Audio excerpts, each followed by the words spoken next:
আজি আপোনালোকক দেখাম আমলা কেন্দি কেনেকৈ বনায়।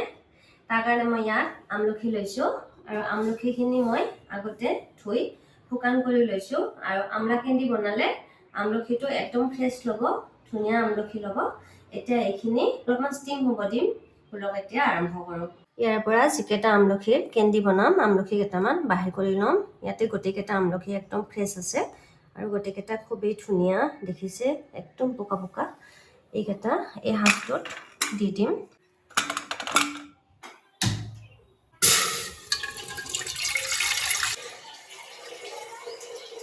ম'ম' বনোৱা সাজটোতে ষ্টিম কৰি ল'ম আমলখিখিনি। এতিয়া এইখিনি মই ইয়াৰ ওপৰত দি দিলোঁ।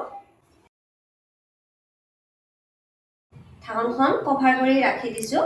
এইখিনি আধা ঘণ্টা সময় ষ্টিম হ'ব দিম। আধা ঘণ্টা সময় হৈ গৈছে, দেখিছে একদম ধুনীয়া কৰি সিজি গৈছে আৰু এনেকৈ ভাত মেলিছে। এতিয়া গেছটো বন্ধ কৰি দিম আৰু এইখিনি ঠাণ্ডা হ'ব দিম।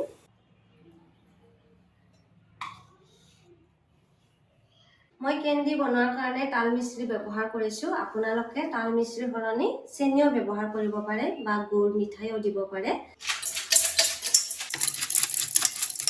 গোটেইখিনি তাল মিশ্ৰি ইয়াত লৈ লৈছোঁ মই। এইখিনি এতিয়া অলপমান গুড়া কৰি ল'ম মিক্সিত। আমলখি গোটেইকেইটা ধুনীয়া কৰি ঠাণ্ডা হৈ গৈছে। এতিয়া ইয়াৰে পৰা মই গোটেইকেইটা আমলখিৰ এনেকৈ বাহিৰ কৰি ল'ম। গুটিটো এনেকৈ বাহিৰ কৰি ল'ম।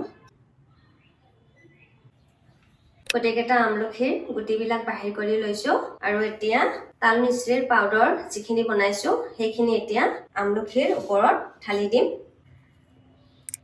ধুনীয়া কৰি মিক্স কৰি ল'ম গোটেইখিনি। অলপমান নেমু ৰস দি দিম।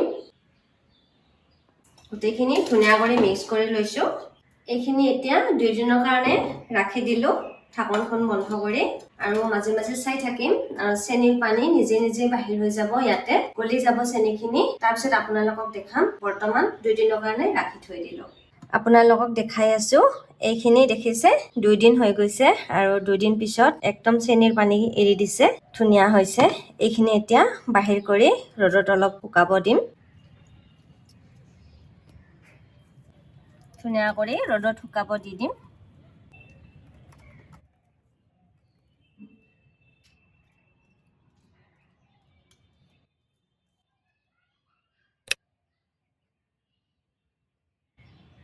যিখিনি মিশ্ৰিৰ জুচ বাহিৰ হৈছে এইখিনি ধুনীয়া কৰি কাঁচৰ বটলটোত ভৰাই ৰাখি দিম। আৰু এইখিনি ৰাতিপুৱা 1 গিলাচ পানীত অলপমান জুচ মিহলাই খাই দিব, বহুতে ভাল শৰীৰৰ কাৰণে। মই এনেকৈ ৰাখি থৈ দিওঁ আমলা জুচ। এইখিনি ৰেডি হৈ গৈছে। এইখিনি ৰাখি দিলোঁ আৰু এইখিনি এতিয়া ৰ'দত শুকাব দিম। একদিনতে শুকাই যাব ভাল ৰ'দ হ'লে। এইখিনি এতিয়া শুকাব দি থৈ দিলোঁ। এইখিনি এতিয়া ধুনীয়া কৰি শুকান হৈ গৈছে। এইখিনি এখন কাঁহীত এতিয়া বাহিৰ কৰি ল'ম।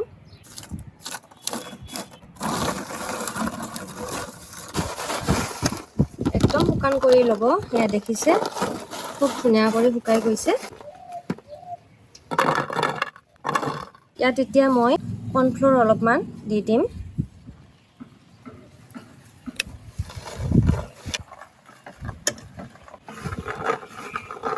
কৰ্ণফ্ল'ৰটো দিলে এটা এটা হৈ যায়, এইকাৰণে দি দিছোঁ আৰু বেয়া নহয়।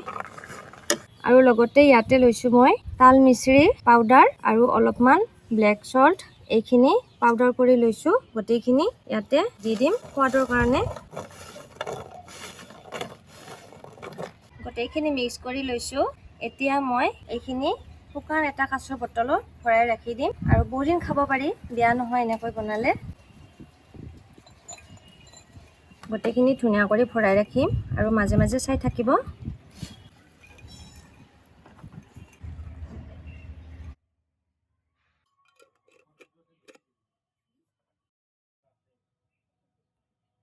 আমলা কেন্দি ৰেডি হৈ গৈছে।